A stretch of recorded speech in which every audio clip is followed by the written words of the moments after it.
Welcome back to episode 2 of Growth Talk. Before I get into the meat and bones of this episode, I just want to give a little more context as to what the current goal of this show is, this podcast. So, the main reason I'm doing this is because I have an itch to scratch, which is creating content that helps people. That's my why. I don't really know. That's what it is right now. It's narrowing as time goes on, but right now I know that I'm fulfilled when I'm doing stuff to help other people, and I can always operate within that much better than I can just trying to help myself. As I so the main reason I'm doing so as I learn through my life, I want to share it as well as with other people about their personal growth stories. So I basically want to continue what the point of my first podcast, the initiative, was, but now it's a more focused goal of just like talking about self growth, self development, talking about my stories and my journey, as well as like talking to other people who I find have interesting stuff to say and interesting messages. So that's all this is about. There's no I'm not trying to grow an audience. I'm not trying to it's because I want to make content, and this is the best. I feel like this is the easiest, most doable way for me to do that, and I think it'll provide people value. So anyways, let's get back to the topic. Today I wanted to talk about creative burnout, which is something I've gone through recently. It's a topic that's fresh on my mind. I think that creator burnout is something that has come to light in social media recently, because in the current state, content is so dispensable that I feel like a lot of people get caught in the trap of creating way too much because they think they have to do that to keep up.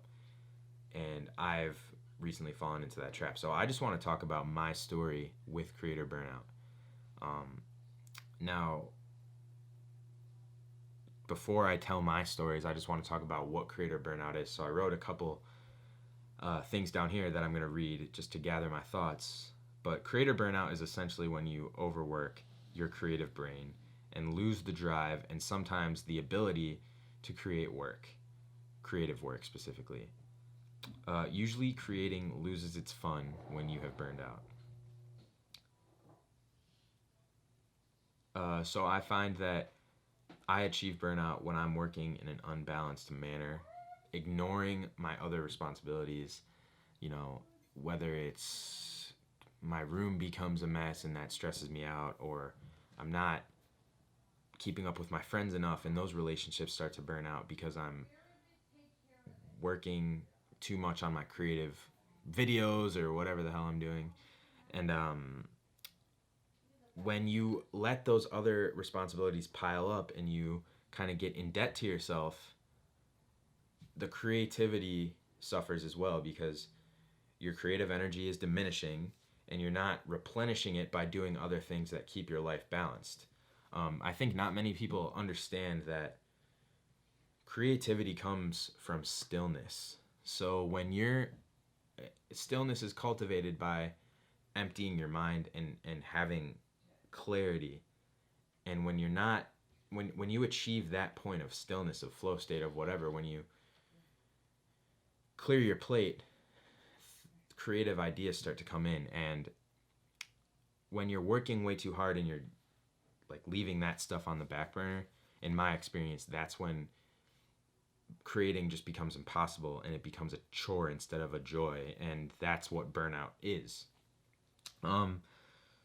So there's two distinct times that this has happened to me.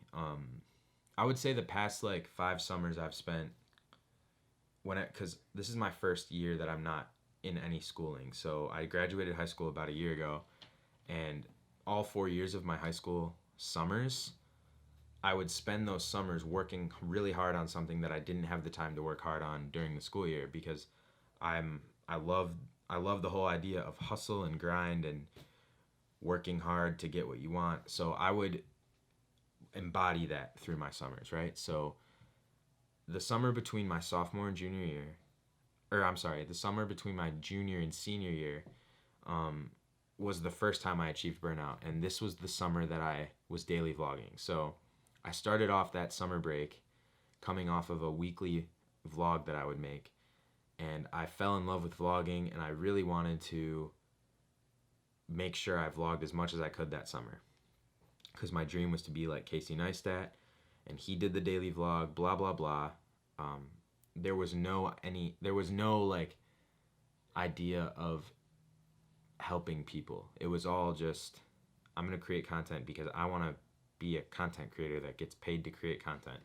So I just started making vlogs, and I was really enjoying it. Like, this is when I fell in love with making videos and documenting and all the stuff that I love. But that first month of summer, which was June, I probably made like 15 vlogs or so. I was posting like every other day. And then in July, I wanted to challenge myself to outdo what I did in June. So I was like, I'm going to make one vlog every day.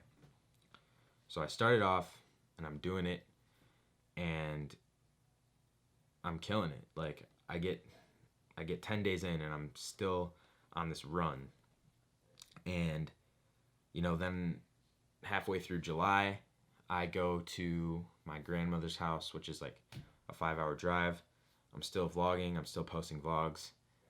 And while I was there, I started to notice a lack of interest in continuing this daily vlog. Like, it started to feel like a chore. My creative ideas started to go away. And I stopped feeling like doing this every day was actually improving me. I felt like it was starting to be a law of diminishing returns. So on day 18, I stopped. I did 18 vlogs day after day in a row. And we're getting towards the later half of summer, senior year's coming up, and I couldn't get back into a flow with the vlogging. And so that was the first time I ever achieved creator burnout, and I didn't know it at the time. But looking back on it, I was thinking like, oh, maybe I don't actually love making videos. Maybe this was just a phase. I don't feel motivated to do this anymore, so I can't possibly love this. That's what I thought back then. So all of senior year, I was pretty burnt out from that previous year and the summer where I was making more vlogs than I could handle. And it sounds silly, it's just a vlog, but this creator burnout is like a real thing. Tapping into your creativity too much and ignoring other things leads to this. So didn't really get into a flow till the end of senior year when I started making that documentary. And then I made a pretty cool business move. I premiered it at a theater.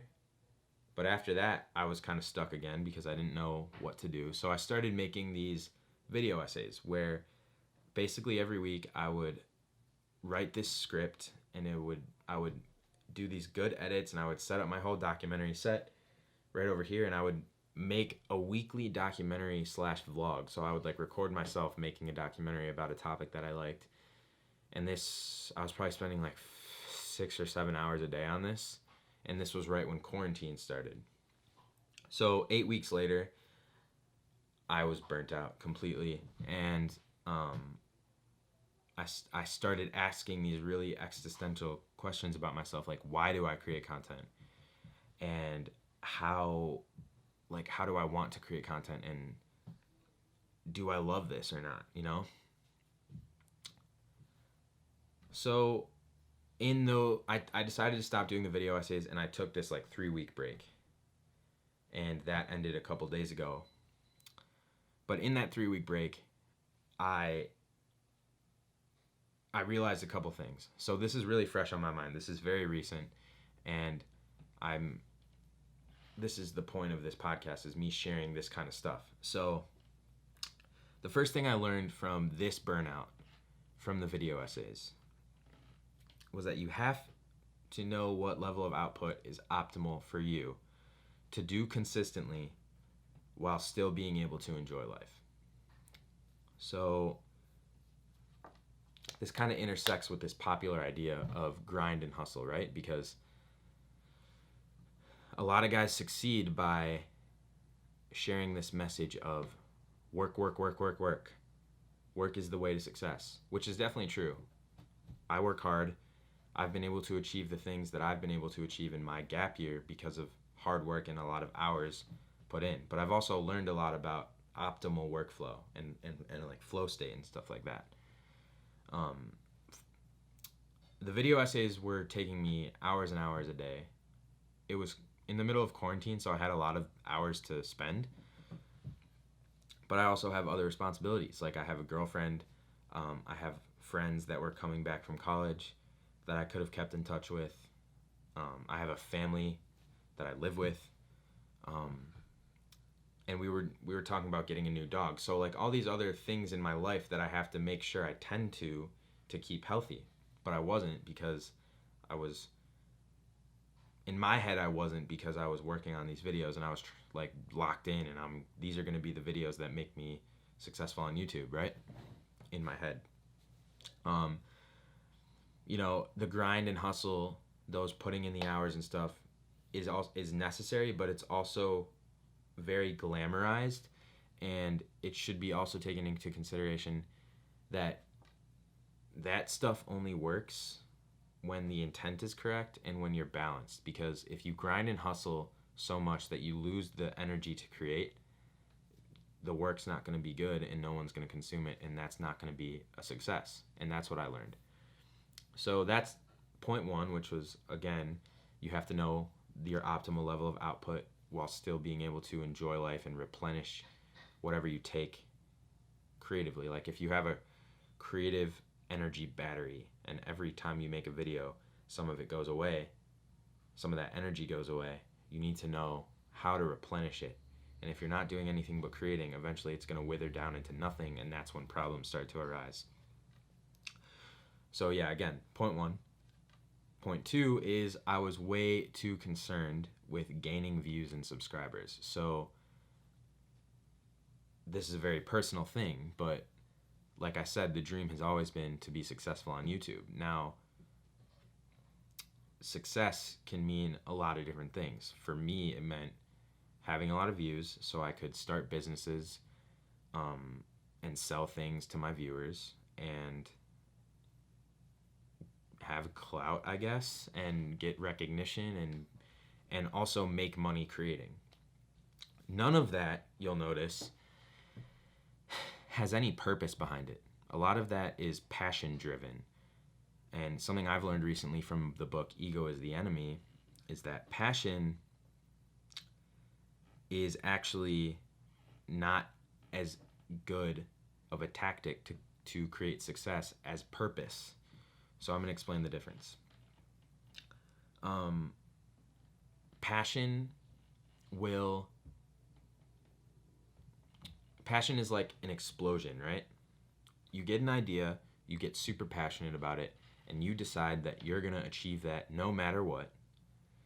You're going to carry this idea out despite all the odds, and you're just going to work so hard that it happens, right? Whether that's getting 1 million views on a YouTube video, creating a historic video essay series that helps change people's lives, running a marathon, which is definitely possible, by the way. But, you know, all these ideas that don't necessarily make sense with your level of accomplishment. So, like, oh, I'm going to, whatever, you know, whatever idea that you get super passionate about, you decide you're going to do. And then you realize passion can lead to burnout because of that work-life balance that I was referring to earlier. But if you have a purpose, if you have a why behind all the things you do, you'll always have a North Star that everything that you do work-wise is leading to, right? So I don't even know what my why is. I'm trying to figure that out. As I figure that out, as I've been trying to figure that out over the past couple weeks, I definitely know that I want my work to help people in some way, shape, or form. So I don't know what specifically who specifically I'm trying to help. But I think all the great work has an audience that it helps, right? So what I've learned is that balance is key and breaks are good. If you create in a way that is sustainable and not overbearing, you can obviously do that for a much longer period consistently than you can if you're just thinking out of passion. Purpose is definitely more sustainable than passion, and passion leads to burnout. Purpose leads to longevity and success. And that's just pretty much what I've learned through creative burnout. So, do I regret working super hard on these videos and trying to be a success on YouTube? No, because I wouldn't have learned these things through that. Am I going to keep doing the same thing and hope for a different result? No. Those work tactics have gotten me to the point I'm at now, which I'm not saying is some high level point or anything, but I'm going to change it and move forward. And another thing I've learned is that failure is not the best teacher. Learning from other people's failures is. Failure is another great teacher, but I'm going to stop seeking failure and I'm going to start listening to other people's failure and learn from that as well. And then also, whenever I do fail, I will learn from that and apply different things and not keep doing the same thing. So hopefully you guys can learn from my failure. I hope that this helps some of you. If it did, share it with someone that you think could hear it. If not, go on with the rest of your day. And I wish you guys the best. Thank you guys for watching this. I really appreciate it. And I really appreciate, I just hope it helps. So yeah, that's my story with creative burnout and what it means. And I wish you guys the best. Peace.